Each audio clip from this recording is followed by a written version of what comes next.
Efectivamente, nosotros desde el Frente de Defensa, pero también como desde la Unión Nacional de Educadores, venimos defendiendo lo que es el IES. Usted conoce cómo el IES ha sido defalcado por los gobiernos de turno. Hoy somos afiliados al IES más de 3.500.000. Si de esa parte, solo 212.000 somos afiliados del Sistema Nacional de Educación. Y de pensionistas, de maestros, apenas sí agarran 612.000 a nivel nacional en este Sería lo sistema. contrario, Entonces, si los maestros no estuviéramos afiliados, ahí siquiera quebraría el imagínense, IES. quebraríamos al IES, pero no es así. Recuerde usted que los gobiernos de turno han tomado al IES como caja chica. Hoy le deben más de Ese es el 8, verdadero problema. claro, más de 8.000 millones de dólares debe el gobierno al IES. Entonces, ahí están los rubros. Mire que mensualmente las aportaciones que hacemos los trabajadores, los afiliados activos al IES son de 4.000 millones de dólares mensualmente. Sin embargo, ellos dicen que para pensión de salud solamente tendremos, o para el seguro de salud, solamente tendremos para 3 meses, y que para pensión jubilar, para pagar las pensiones jubilares, solamente quedarán 3 años, y que por lo tanto, a partir de eso, el IES quebraría, tendría un déficit total que no podría cubrirse ni salud ni pensiones Me jubilares. parece una mentira, porque usted ha hablado de los números, de cuántos maestros hay que están afiliados en el sistema educativo. Hay que sumar y restar, pues. Así es, y mire, allí está, por ejemplo, ese 40% que es del seguro de salud que se llevaron en el gobierno de Correa y que hasta ahora lo pueden pagar. Por eso es que el déficit de medicina, de atención médica de calidad dentro del IES. Usted va ahora mismo al IES a hacerse la atención médica y no hay ni siquiera el algodón con el alcohol para ponerle lo de la inyección. Ahí tenemos la constancia de maestra que ha ido allí y sabe que le han puesto un pedazo de tela y sin alcohol donde le han puesto la inyección. Entonces, el IES no está quebrado por los maestros ni está quebrado por los trabajadores, y como quieren aparentar, porque el IES tiene los recursos. Si el gobierno paga los más de 8.000 millones de dólares que le debe, hay el dinero suficiente para sostener al IES. Sin embargo, lo que apunta el gobierno es a crear un seguro paralelo al IES por la privatización. Entonces, ¿qué dice el gobierno? Que le da opciones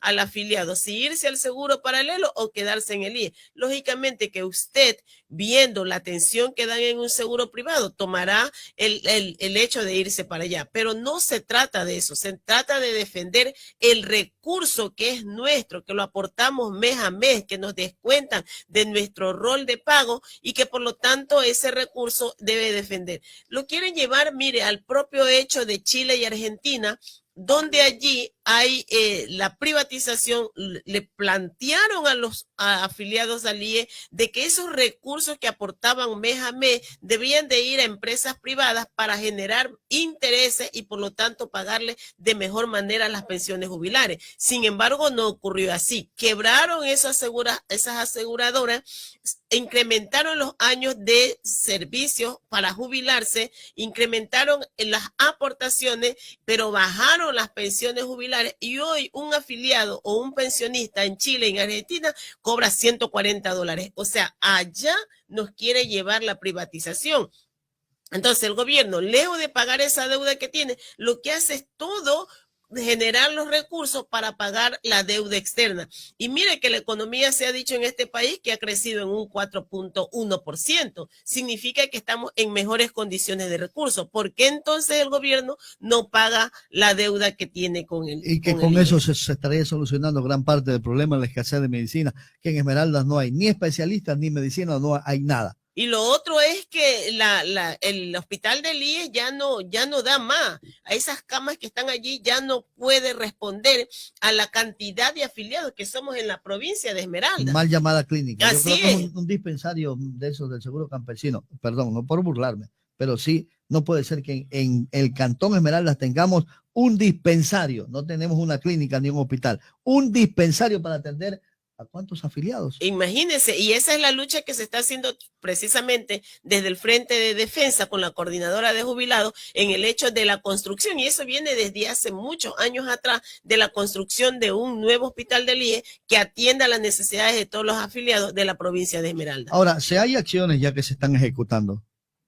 Así es, mire, el día viernes pasado, precisamente el 21, hubo una reunión en la Comisión de Educación a propósito de el plazo que le ha dado la Corte Constitucional a la Asamblea y al gobierno para que presenten los estudios actuariales para la equiparación salarial, pero también los estudios actuariales de cómo están los recursos en el IES para la jubilación adicional de los maestros que vamos a hacer en que por está eso ya es que está establecido dice que si en la se ocurre reforma eso, de la ley. lo vamos a quebrar. Por eso es que el señor presidente del IE en esa disertación que tuvo allí frente a la Comisión de Educación planteó de que si se darse esa jubilación a los maestros, nosotros estaríamos violando la vida, violando la seguridad, violando la solidaridad que tienen los demás afiliados, que nosotros quebraríamos al IES. Por lo tanto, entonces nosotros le decimos al señor presidente del IES que a propósito no debería de estar allí porque él es representante del gobierno.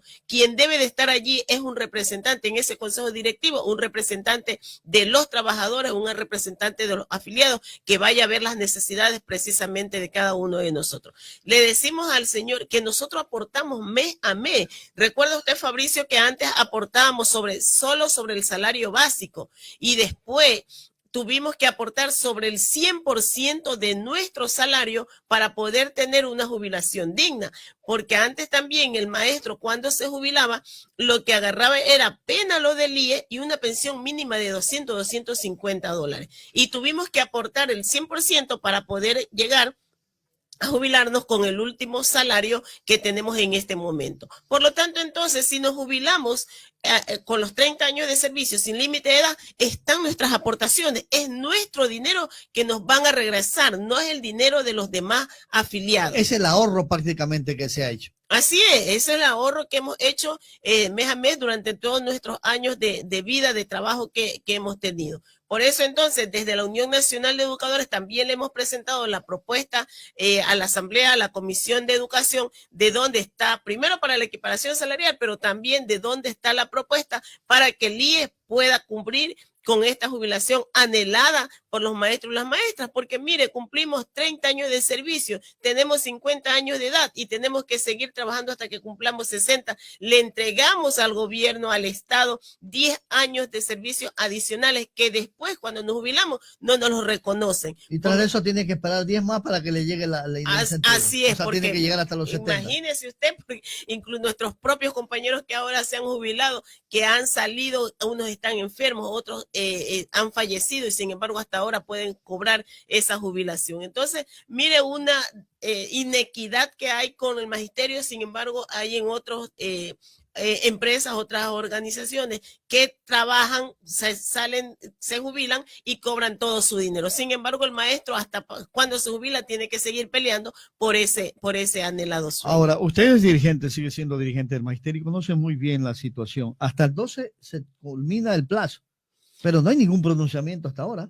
Bueno, allí el día viernes estuvo la señora también representante del ministro de Finanzas. Allí ha presentado, ha hecho una disertación donde ellos van a presentar, hasta el día de hoy, tienen para presentar los estudios actuariales de cómo están los recursos para pagarle la equiparación a los maestros, esa reparación de derechos que nos reconoció la Corte Constitucional. El 12 de febrero efectivamente se cumple el plazo de los 6 meses para que ellos cumplan y la asamblea vea cómo van a pagar esta equiparación salarial. Ellos ahí han dicho que no hay recursos, pero usted sabe, Fabricio, desde la Unión Nacional de Educadores hemos presentado una propuesta, le hemos dicho que hay un barril de petróleo de un precio elevado de más de $80, están los recursos de los empresarios que no han pagado, le estamos diciendo al gobierno que debe de ver cómo financia esa deuda externa y esos recursos que están mandando para pagar la deuda externa también la ponga para pagar de los sectores sociales y en ese caso el de los maestros. Pero Entonces, yo no veo la intención del gobierno. Al parecer no quieren seguir mamando así gallo, es, ¿ya? el gobierno, Pero, parece que el gobierno no le interesa subir el salario de los maestros, porque sabe cuál es la intención también que dijo la señora representante del ministro de Finanzas, que si le suben el salario a los maestros, se dejaría de atender a los sectores sociales, o sea, no habría recursos para atender los otros sectores porque los maestros se llevarían los recursos. ¿y entonces qué? Imagínese ¿Cómo usted. quedamos? ¿Cómo va a ser que elevando haciendo la equiparación salarial de los maestros no va a haber dinero para atender los sectores sociales? Lo que pasa es la intención del gobierno, Fabricio, es de privatizar todos los sectores estratégicos, de llevarse el CNT, llevarse el CENEL. El mismo Banco del Pacífico que genera más recursos lo quieren vender en menos. Entonces, la intención del gobierno no es atender a los sectores sociales, en ese caso incluido el sector del magisterio. Pero vamos a seguir en la lucha. Nosotros no nos vamos a detener. Nosotros hemos dicho que vamos a seguir exigiendo que se cumpla la ley.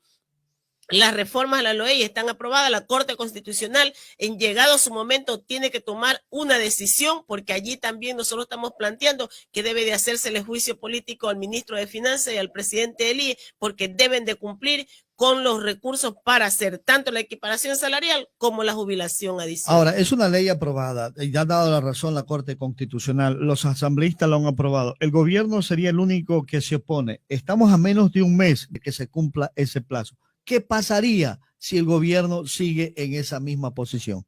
Bueno, la Corte Constitucional tiene que tomar una posición porque eso fue resolución de la Corte Constitucional y por lo tanto tiene que hacerla cumplir. Nosotros en las calles y en la Corte Constitucional allá. Lo importante aquí es que hay una buena cosa, Fabricio. Los asambleístas de la Comisión de Educación, todos están de acuerdo con esta equiparación salarial, este reconocimiento del derecho que tienen los maestros, y ellos han dado su aprobación allí. En los próximos días se van a reunir como comisión. Vamos a esperar cuál va a ser el pronunciamiento de esa comisión para que pase al pleno de la asamblea y se resuelva este anhelado sueño que tenemos los docentes. Esto me hace pensar que vendrán movilizaciones y momentos difíciles para el magisterio porque el gobierno sigue empeñado en no reconocerlo. Así es, usted sabe que había planteada una movilización para el 19 de enero, justamente por la defensa de las reformas a la LOE y por la defensa del IES. Lamentablemente, la situación de la crisis de salud en la que estamos viviendo nos permitió suspenderla, pero eso no significa que no vamos a seguir movilizados en la exigencia de estos derechos. Pero también le hemos dicho a los maestros y las maestras y a los padres de familia, a los estudiantes, que debemos de exigir que se cumpla la LOE, porque no solo se trata de la equiparación salarial, Fabricio, se trata de que hasta ahora han cumplido con la vinculación de esos más de 8,000 docentes que fueron despedidos en el 2020 en pandemia. No han cumplido. Por eso le preguntaba, porque el gobierno no ha cumplido. No ha cumplido. Hasta ahora no hacen una planificación de cómo ir cubriendo esas 25 horas que nosotros tenemos derecho y que deben de ir cubriendo esas plazas de trabajo dentro de las instituciones educativas, porque eso es ley de la República. O sea, el gobierno no ha cumplido, tienen que hacerlo, y va la exigencia desde la unidad, la organización y la lucha de los docentes.